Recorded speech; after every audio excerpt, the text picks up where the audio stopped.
राम का नाम भारत के कण-कण में समाहित है। दुख में भी राम है, हर्ष में भी राम, शोक में भी राम है, आश्चर्य में भी राम, जन्म में भी राम है और मृत्यु में भी राम। इसी राम नाम को और अधिक दृढ़ करने वाले और संपूर्ण विश्व में राम कथा के प्रचार और प्रसार में महत्वपूर्ण योगदान देने वाले आदरणीय प्रेम भूषण जी महाराज आज हमारे सामने उपस्थित हैं। महाराज श्री, आपका हार्दिक स्वागत है। धन्यवाद। महाराज श्री, आज के समय में देखें तो एक अप्रत्याशित घटना मानी जाएगी कि कोई पोस्ट ग्रेजुएशन करने वाला नौजवान अध्यापन कार्य की ओर निकलता है और फिर अध्यात्म की तरफ मुड़ जाता है। ये कैसे संभव हुआ? जीवन का वो कौन सा क्षण आया जब आपको लगा कि आप इसी काम के लिए बने हैं? अध्यात्म की ओर रुद्र जी मुड़ा नहीं जाता। जो व्यक्ति अध्यात्म में उतरता है वह विगत जन्म से ही आध्यात्मिक होता है। अचानक किसी एक कारणवश हम इस जीवन में आ गए, ऐसा नहीं है। बचपन से हमारी अभिरुचि ऐसी रही और उस अभिरुचि के कारण जब हम पीजी के बाद पढ़ाने के लिए श्री अयोध्या जी गए तो साधु संतों का समागम हुआ, संतों का सानिध्य मिला।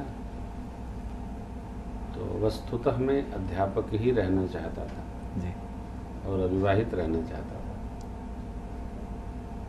स्वामी विवेकानंद हमारी आइडियल पर्सनालिटी थे, तो उनके साहित्य हम बहुत पढ़ते थे, बीएससी से ही पढ़ते थे। तो प्रभावित हुए, फिर नाना विधि रचना बनती गई और अयोध्या जी जाकर के जो हमारे अंदर बीज था धर्मशीलता, आध्यात्मिकता का, वो वहाँ संतों के सत्संग रूपी, सानिध्य रूपी जल पा करके अंकुरित हो गया। फिर मैं इस क्षेत्र में आ गया। अचानक हुआ, योजनाबद्ध कुछ नहीं। और आज आप भारत के कुछ सबसे बड़े नामों में से एक हैं। महाराज जी, हिंदू में मान्य देवी देवताओं की इतनी अधिक संख्या है, उसके बावजूद आपके पास वो कौन सी ठोस वजह थी जिसकी वजह से आप भगवान राम के इतने करीब हुए, उनको आत्मसात किया? मुझे लगता है श्री अयोध्या जी वास करने का ऐसा प्रभाव है। यदि मैं श्री अवध के बजाय मथुरा वृंदावन रहा होता तो मुझे लगता है कि मेरे अंदर कृष्णोपासना आ जाती। उपासना पद्धति तो वही है जी। तो श्री अवध में आध्यात्मिकता का एक गहरा प्रभाव है जी। और दूसरा, बचपन से हमारी मानस जी के प्रति अभिरुचि रही। एमए फिलॉसफी से करने के बाद मेरा जो शोध का विषय था वो था श्री रामचरित मानस जी का सामाजिक दर्शन जी। सोशियो फिलॉसफी ऑफ जी। मानस। तो मुझे लगता है कि जो मेरी अभिरुचि रही और श्री अयोध्या जी में मानस का अद्भुत प्रभाव है जी। श्रीमद् वाल्मीकि का कम है। बिल्कुल। तो उस प्रभाव के कारण भी है। दूसरा, मुझे न बहुत गहरा पढ़ना आता है और न मुझे गाना आता है। तो सरलता से क्या प्राप्त हो जाए और सहजता से क्या मिल जाए, उस मार्ग को, वो अवस्था ही तो आप जानते हैं। पोस्ट ग्रेजुएशन आप इस क्षेत्र में हैं तो समझते हैं कि इन 2-3 क्षेत्रों को आदमी कैसे चुनता है जी। उसमें कुछ कहने नहीं है। तो सहजता के कारण से, अवधवास के कारण से हमारी अभिरुचि श्री रघुनाथ जी में बढ़ी और उनकी कृपा बढ़ती गई। आज हम यहाँ खड़े। महाराज जी, आज सुबह से आपके साथ हूँ तो देख रहा हूँ बड़ा बिजी शेड्यूल आपका रहता है, तो कभी भी आपको ये एहसास होता है कि कुछ गलत फैसले हो गए, अगर किसी और क्षेत्र में होते तो ज़्यादा सुकून की ज़िंदगी होती? ऐसा नहीं है। मैं रुद्र भैया जहाँ हूँ श्री रघुनाथ जी की कृपा से मैं पूर्ण संतुष्ट रहता हूँ। मैं अध्यापक होता, बहुत कुछ होता तो अध्यापक होता। पुलिस में मेरी अभिरुचि नहीं थी। इंटर तक मैंने साइंस की पढ़ाई की, ग्रेजुएशन तक साइंस पढ़ा। मेडिकल लाइन में जाने की मेरी कोई रुचि नहीं थी। अध्यापक होना था। अध्यापक हम होते तो यूनिवर्सिटी में किसी होते या डिग्री कॉलेज में होते। मैं बहुत फितूर लेके नहीं घूमता, शांत जीवन पसंद करता हूँ। घर में भी रहता हूँ तो बच्चों का पापा रहता हूँ, देवी जी का पति रहता हूँ, पूज्य पिताजी माँ जी के पास उनका बच्चा बनकर रहता हूँ। तो मैं जहाँ हूँ आई एम फुली सेटिस्फाइड। गलत फैसले व्यस्तता के कारण नहीं होते हैं।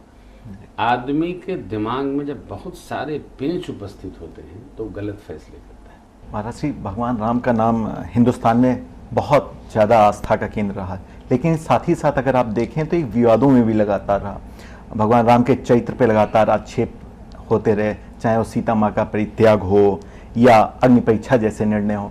चूँकि आपके पास भगवान राम की कथा का इतना लंबा अनुभव रहा है, आपने उनको आत्मसात किया, तो किस नज़र से देखते हैं आप भगवान राम के चरित्र की इन कमियों को या उस कहानी को किस नज़र से देखते हैं? देखिए, जो कहानियाँ हैं ये सब मूढ़ व्यक्तियों की रची हुई है।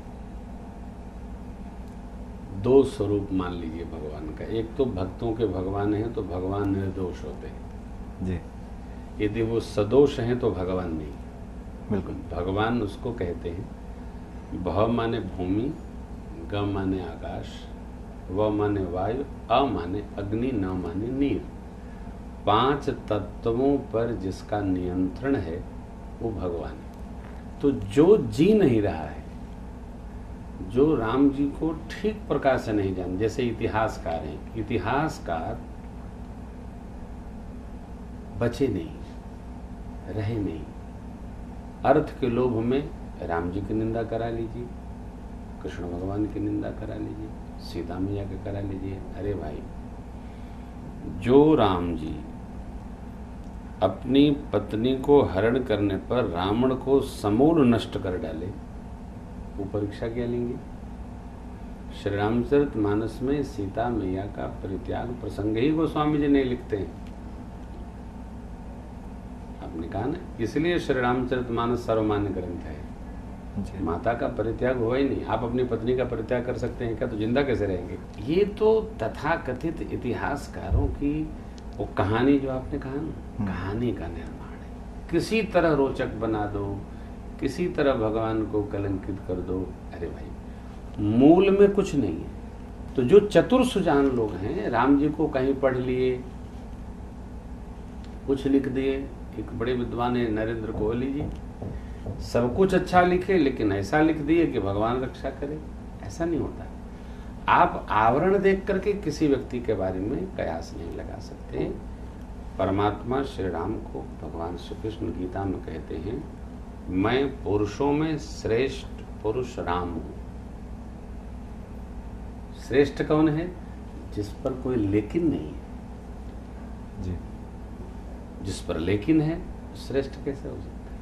उसको जवाब देना होगा। विवाद से परे, न त्याग, न परीक्षण, वो सब चर्चा कभी आप कथा में बैठिए तो सुनाइए।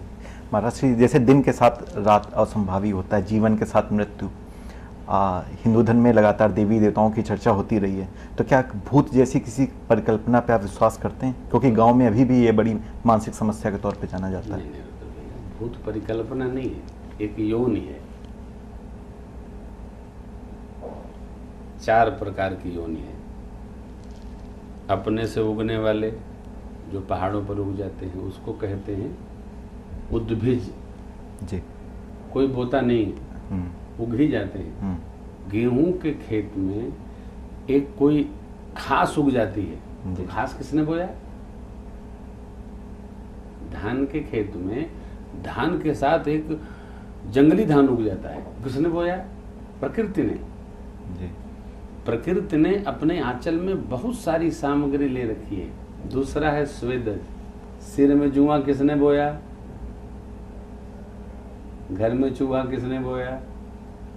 किचन में कॉकरोच किसने रोपा? ये पसीने से उत्पन्न होने वाले हैं, इनको स्वेदज कहते हैं। ठीक है जी। उद्भिज, स्वेदज, अंडज, अंडे से उत्पन्न होने वाले जीव। इसके बाद है जो माँ के अंग से जरायुज, पशुओं के, माताओं के, जिनमें जरायु लगा होता है ऊपर से, जिसको बाद में नरछेदन बोलते हैं, किया जाए।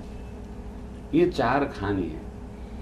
उसी प्रकार भैया जी एक योनि है प्रेत योनि। इसकी परिकल्पना नहीं है, ये यथार्थ है।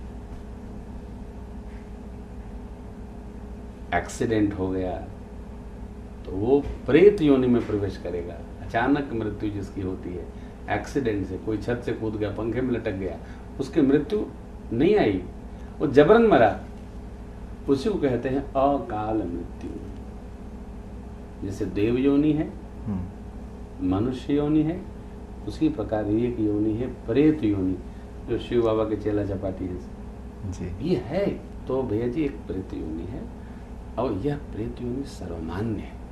इसका गरुड़ पुराण में बड़ा विस्तार से वर्णन है।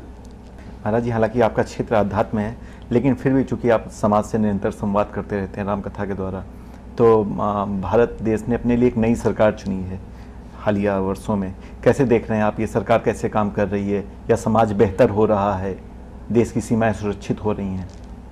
आशा तो लोगों को बहुत है, और आशा है तो फलेगा। मैं विशुद्ध आध्यात्मिक व्यक्ति हूँ। हाँ, ग्रेजुएट होने के नाते थोड़ा चिंतन करते रहते हैं, कभी कभी समाचार दर्शन करते हैं तो दिखाई पड़ता है लोग बड़े आशान्वित हैं। और जब कोई व्यक्ति कुछ करना चाहता है तो प्रजा उसका साथ देती है। सरकार के आने के बाद से कुछ आशाएं बधी हैं, कुछ काम हो रहे हैं, लग तो रहा है। राघव जी से प्रार्थना है कि और हो,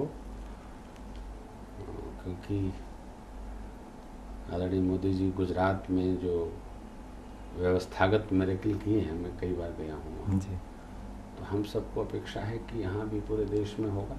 उसी प्रकार सबसे बड़ा काम मोदी जी ने जो किया है, हमारे प्रधानमंत्री ने, कि प्रजा से अपना संवाद बनाया। और इस कारण बताते हैं शायद लाखों पत्र उनके पास महीने में पहुंचते हैं जी। तो प्रजा से जब संवाद बनेगा तो प्रजा का दुख सुख उन तक पहुंचेगा। हम लोगों का अनुशासित जीने का स्वभाव नहीं है, इसलिए मोदी जी थोड़े कुछ लोगों को बुरे भले लग रहे हो, निष्पक्ष बात पे कर रहा हूँ, लेकिन जो अनुशासित है उसको काम करने में सरलता रहती है, कोई टेंशन नहीं। तो मुझे ऐसा लग रहा है कि धीरे धीरे हमारा स्वभाव बनेगा और भारत वर्तमान को देखते हुए एक अपने दिव्य स्वरूप में उपस्थित होगा, ऐसा मेरा भरोसा है।